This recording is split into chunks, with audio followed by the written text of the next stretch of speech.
नमस्कार। आज के इस वीडियो में डिस्कस करेंगे पार्ट्स ऑफ स्पीच के बारे में। ये बिगिनर और एडवांस लेवल जो ग्रामर सीखना चाहते हैं उसके लिए बेनिफिशियल है। ध्यान से सुने और समझें। सबसे पहले देखते हैं डेफिनेशन इसका। Parts of speech are the basic categories of words in English. Parts of speech basic categories होते हैं शब्दों के अंग्रेजी में। Each category shows how a word is used in a sentence. हर कैटेगरी यह बताता है कि सेंटेंस में, वाक्यों में शब्द का प्रयोग किस तरह हुआ है। There are 8 main parts of speech in English.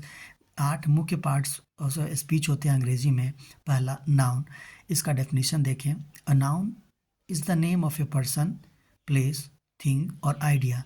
Noun किसी व्यक्ति, स्थान, वस्तु या विचार को कहा जाता है। जैसे Mohan is a good student, यहाँ पे मोहन और स्टूडेंट दोनों नाउन है। Honesty is the best policy, यहाँ पे ऑनेस्टी और पॉलिसी ये दोनों नाउन्स हैं।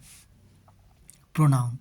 A pronoun is a word used in place of a noun. Pronoun वो वर्ड होता है जिसका यूज़ नाउन के जगह पे किया जाता है, नाउन के स्थान पे किया जाता है। जैसे ही इज़ माई फ्रेंड, यहाँ पे ही प्रोनाउन होगा।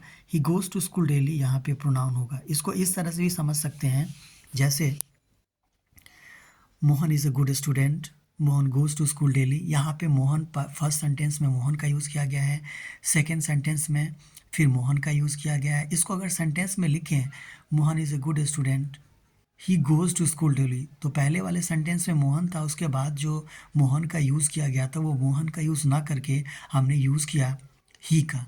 तो वही ही है, प्रोनाउन है, क्योंकि वो यूज़ किया गया है because that he has been used instead of Mohan, that is why this is a pronoun. अब डिस्कस करते हैं एडजेक्टिव के बारे में। An adjective describes a noun और ए प्रोनाउन। ये एडजेक्टिव या तो नाउन या प्रोनाउन के बारे में वर्णन करता है, डिस्क्राइब करता है। जैसे it is a beautiful flower, यहाँ पे फ्लावर एक नाउन है और यहाँ पे नाउन को डिस्क्राइब कर रहा है ये, इसीलिए ब्यूटीफुल एक एडजेक्टिव होगा। He bought a new phone, यहाँ पे फ़ोन को क्वालिफाई कर रहा है या डिस्क्राइब कर रहा है कि जो फ़ोन है वो नया है, इसलिए यहाँ पे क्या होगा, न्यू एक एडजेक्टिव, न्यू को कंसीडर करेंगे एडजेक्टिव के तौर पे। Here in both the sentences beautiful is an adjective and in second sentence new phone, here new is an adjective. अब डिस्कस करते हैं वर्ब के बारे में। A verb shows action, state और पोजीशन। वर्ब जो है एक्शन को, किसी कार्य को, स्टेट को, स्थिति को, या फिर पोजीशन को। पोजीशन का मतलब किसी का अधिकार के रूप में जो बताया जाता है उसको कहा जाता है। जैसे ही रन्स फास्ट, वह तेज़ी से दौड़ता है, यहाँ पे रन्स एक एक्शन होगा, वर्ब होगा। सी इज़ हैप्पी, यहाँ पे हैप्पी जो है कि स्टेट को बता रहा है कि वह खुश है, इसलिए इज जो होगा वर्ब होगा। फर्स्ट सेंटेंस में रन्स होगा वर्ब और सेकंड सेंटेंस में इज होगा वर्ब। अब डिस्कस करते हैं एडवर्ब के बारे में। An adverb is a word. Adverb के बारे में सबसे पहले समझे। An adverb describes a verb, adjective और अनदर एडवर्ब। एडवर्ब डिस्क्राइब करता है वर्ब को, एडजेक्टिव को या दूसरे एडवर्ब को।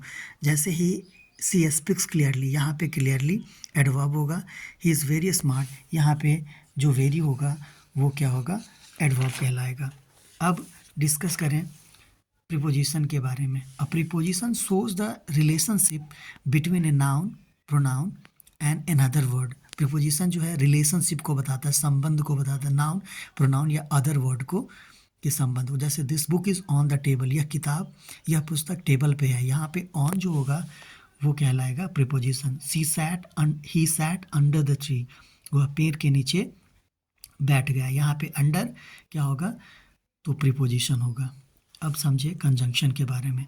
A conjunction joins words, phrases और सेंटेंसेस। कंजंक्शन ये वर्ड को बताता है, फ्रेजेस को या फिर सेंटेंसेस को क्या करता है, ज्वाइन करता है। ये दो वर्ड्स को जोड़ने का काम, फ्रेजेस को या फिर सेंटेंसेस को जोड़ने का काम करता है, इसलिए इसे कहते हैं conjunction.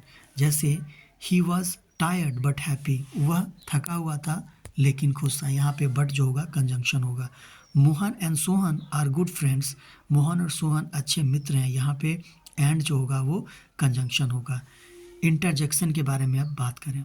N interjection expresses sudden feelings और इमोशन, ये अचानक हुई फीलिंग्स, भावना या फिर इमोशंस को बताता है। जैसे वाह दैट्स अमेजिंग, वाह वो अमेजिंग है। ओह ही फॉरगॉट हिज कीज, ओह उसने वो अपना चाबी भूल गया। यहाँ पे वाह और ओ जो है ये एक्सप्रेशन है जो सडन एक फीलिंग और इमोशन को एक्सप्रेस करने के लिए यूज़ किया गया है। इसीलिए यहाँ पे वाव के बाद साइन ऑफ एक्सक्लामेशन, फिर ओ के बाद यहाँ पे साइन ऑफ एक्सक्लामेशन का यूज़ किया गया है। इसलिए ये इंटरजेक्शन के एग्जाम्पल्स हैं। Thank you for listening and watching properly. Thank you.